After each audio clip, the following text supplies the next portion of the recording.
Welcome back to It Is Also Written Ministry, Part 6 of To Whom Is God Speaking?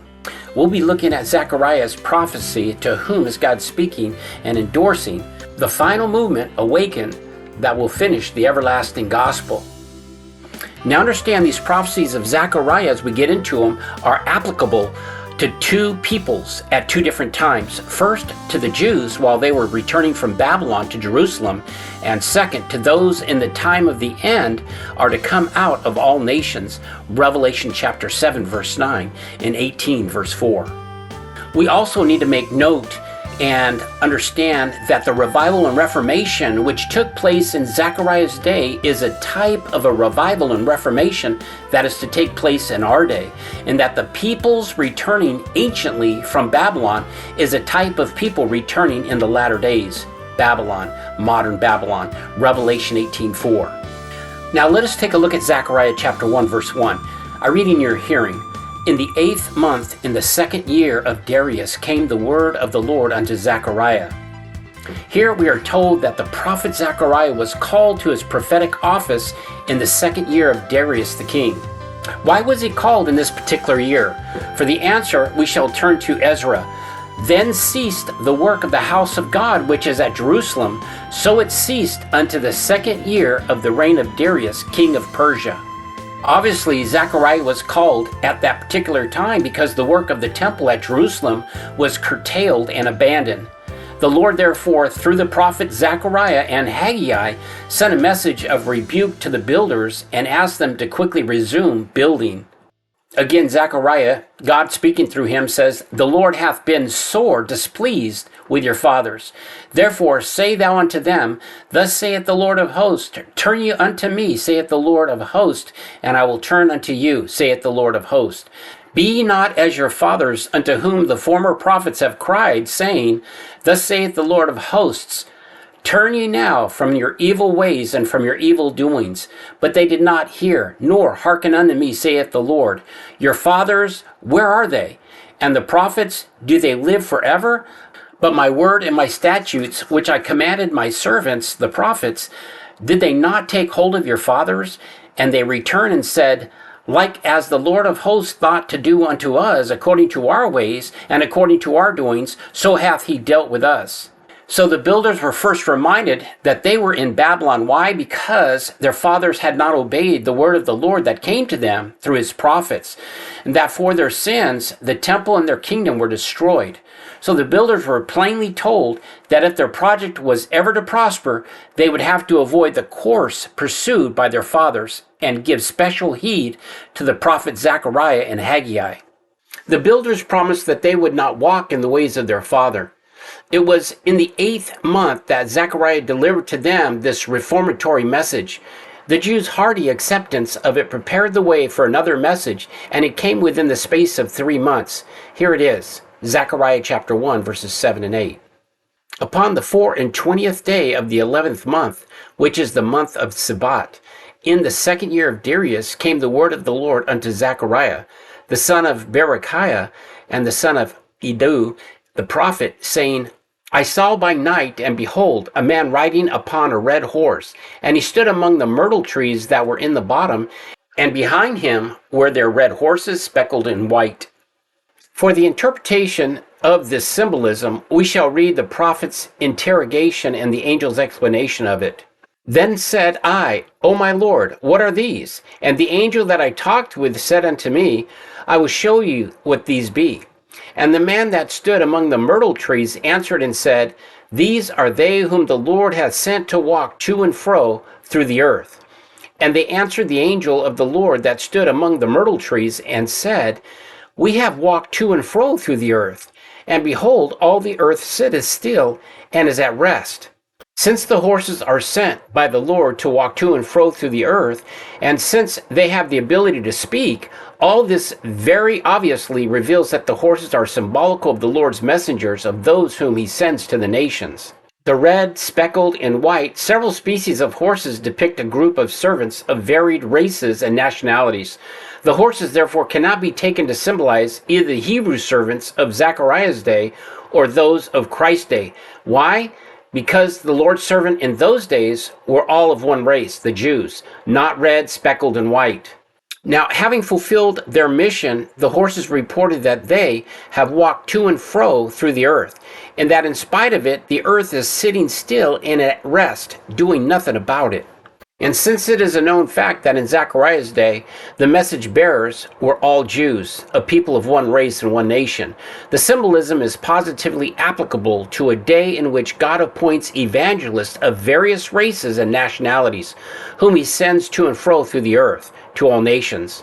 All these positive identifications clearly point out that the horses represent the first-day Adventists who arose between the years of 1833 and 1844, and whom then fulfilled this symbolical prophecy by proclaiming the second advent of Christ to every Christian mission world over, but having confused the cleansing of the sanctuary, Daniel 8:14. The purification of the church, the work of the judgment, harvest, by separating the wheat from the tares, Matthew 13:30, the good fish from the bad, Matthew 13:47 and 48, the wise virgins from the foolish ones, Matthew 25 verses 1 through 12, the sheep from the goats, Matthew 25:32, the wedding garment dressed guests from those who had no garment, Matthew 22, 2 through 13. This judicial work commences first among the dead, the bookwork only, of course, Daniel 7:10, then among the living, actually bodily separation or the cleansing, Ezekiel chapter 9. So as Daniel's prophecy of chapter 8, namely the 2300 days, pointed out that the judgment work was to commence in 1844 AD, but as it was mistakenly understood that the world was to come to an end, instead, they were greatly disappointed when the set date came and nothing happened. So it was that as the set date approached, they returned from their mission fields with full confidence that they had finished their mission, that they had walked to and fro through the earth, and that there was time no longer, and that the world was then to end. Now, concerning the scope of their work, the Great Controversy, page 368, has this to say: the writings of Miller and his associates were carried to distant lands. Wherever missionaries had penetrated in all the world, were sent the glad tidings of Christ's speedy return. Far and wide spread the message of the everlasting gospel. Fear God and give him glory, for the hour of his judgment is come. Thus it was that the horses, that is the messengers, thought their work was finished, but the angels who really knew the facts and saw God's people still in captivity, still away from their homeland, while the heathen were at ease, pleaded for action. Zechariah 1:12. Then the angel of the Lord answered and said, O Lord of hosts, how long wilt thou not have mercy on Jerusalem and on the cities of Judah, against which thou hast had indignation these 70 years? So the prophet Jeremiah predicted that the Jews were to spend 70 years in the Babylonian captivity. It had ended, although they were still in Babylon. But since the symbolical prophecy finds its fulfillment in our day instead of in Zechariah's day, the angel pleads for mercy on Jerusalem and on the cities of Judah. Therefore, finds its direct application in this day. There is, however, this parallel. The time the Babylonian captivity overlaps some years, the time of returning to Jerusalem, and in like manner, John's prediction that the church should return to the vineyard after having spent 1260 years in the wilderness in the land of the Gentiles, that's Revelation 12:6, had ended and even overlapped since the year 1798, and there was no sign as yet of her returning. And as the denomination was in no condition to accept additional truth, the results are that the church is still in the wilderness, concerning which inspiration said, if the people of God had gone to work as they should have gone to work right after the Minneapolis meeting in 1888, the world could have been warned in 2 years and the Lord would have come. General Conference Bulletin, 1892. The message now positively declares that her wilderness sojourn is about to end and that soon will she stand on Mount Zion with the Lamb. Revelation 14:1. From this analytical point of view is again seen that the angel's plead for the mercy on Jerusalem and the cities of Judah is applicable directly to the people in our day and only indirectly to the people in Zechariah's day. Zechariah chapter 1 verses 13 and 14. And the Lord answered the angel that talked with me with good words and comfortable words. So the angel that communed with me said unto me, Cry thou, saying, Thus saith the Lord of hosts, I am jealous for Jerusalem and for Zion with great jealousy. So rather than saying Zion shall be plowed as a field and Jerusalem shall become heaps, Micah 3:12, the Lord expressed his great jealousy for them and commanded his servants to cry yet and say, Zechariah 1:16 and 17, therefore thus saith the Lord, I am returned to Jerusalem with mercies. My house shall be built in it, saith the Lord of hosts, and a line shall be stretched forth upon Jerusalem. Cry yet, saying, thus saith the Lord of hosts, my cities through prosperity shall yet be spread abroad, and the Lord shall yet comfort Zion, and shall yet choose Jerusalem. So since the light on these prophecies is now shining on the pathway for the first time since Zechariah wrote them, and since this message is now being broadcasted throughout the Laodicea, the truth that the Lord at long last has returned or visited with mercies is very obvious. You see, after the disappointment in the year of 1844, the messengers of truth in Christ were told to cry yet, in other words, continue to preach, and say, thus saith the Lord of hosts, my cities through prosperity shall yet be spread abroad, and the Lord shall yet comfort Zion, and shall yet choose Jerusalem. So it was that just as soon as the set date in 1844 passed, and the people's hope failed, the Lord encouraged them by giving Sister White a vision of the ingathering of the first fruits, the 144,000, the first to get to Mount Zion, and there to stand with the Lamb, Revelation 14:1. This is the comfort of Zion and of Jerusalem.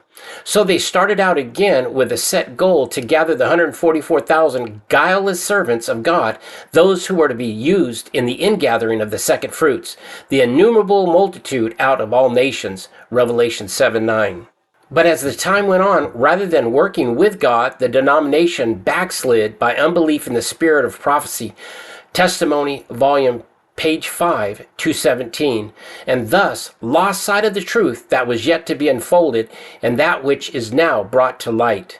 So it was that as soon as the disappointment in 1844 came, which is represented by the little books turning bitter after having been eaten, the angel declared, thou must prophesy again before many peoples. Now notice many, not all peoples, but many peoples and nations and tongues and kings. Revelation 10:10 and 11. The Second Advent movement was then reorganized and the title Seventh-day Adventist given to it.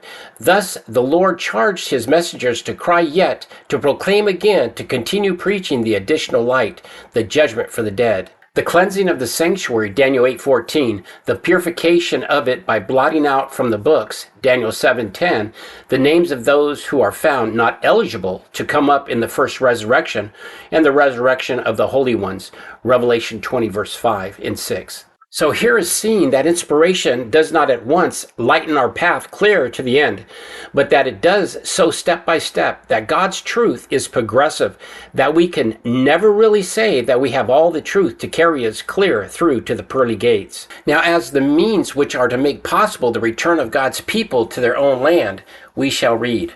I shall read Zechariah chapter 1, 18 and 19. Then lifted I up mine eyes, and saw, and behold, 4 horns. And I said unto the angel that I talked with, what be these? And he answered me, these are the horns which have scattered Judah and Israel and Jerusalem. Anciently, the kingdom of Israel occupied the northern portion of the promised land, and the kingdom of Judah occupied the southern portion of it. The former was scattered by the kings of Assyria, and the latter by the king of Babylon. Those who returned to Jerusalem in the days of Zechariah were from the kingdom of Judah, the Jews. But as the kingdom of Israel was assimilated by the nations, it consequently lost its racial and national identity. The powers that scattered both Judah and Israel are, you note, symbolized by the 4 horns. Zechariah chapter 1, verse 20 and 21. I read in your hearing. And the Lord showed me 4 carpenters. Then said I, what come these to do?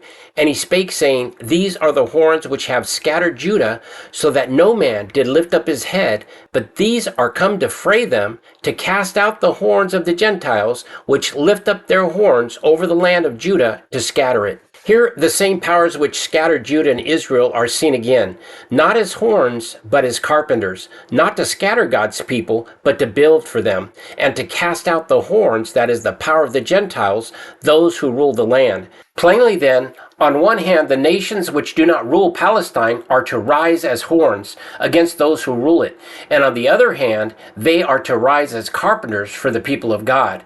Thus will the times of the Gentiles be fulfilled. Luke 21:24. Only those who survive the judgment for the living in the house of God, 1 Peter 4:17, those whose names are not blotted out from the book, Revelation 3:5, will comprise the church, among whom are to be the 144 sons of Jacob, Revelation chapter 7, verses 3 through 8. And when Michael stands up, then those whose names are left in the book will be delivered from the trouble such as never was, Daniel 12:1.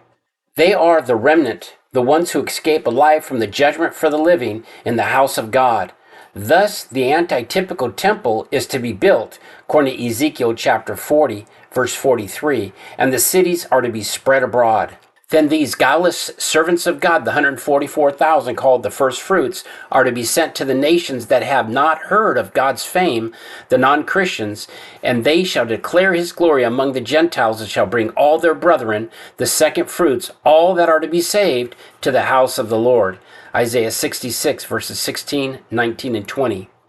To the purified church of God, where there shall be sin no more, and no chance taking of being hit by the plagues. Revelation 18:4.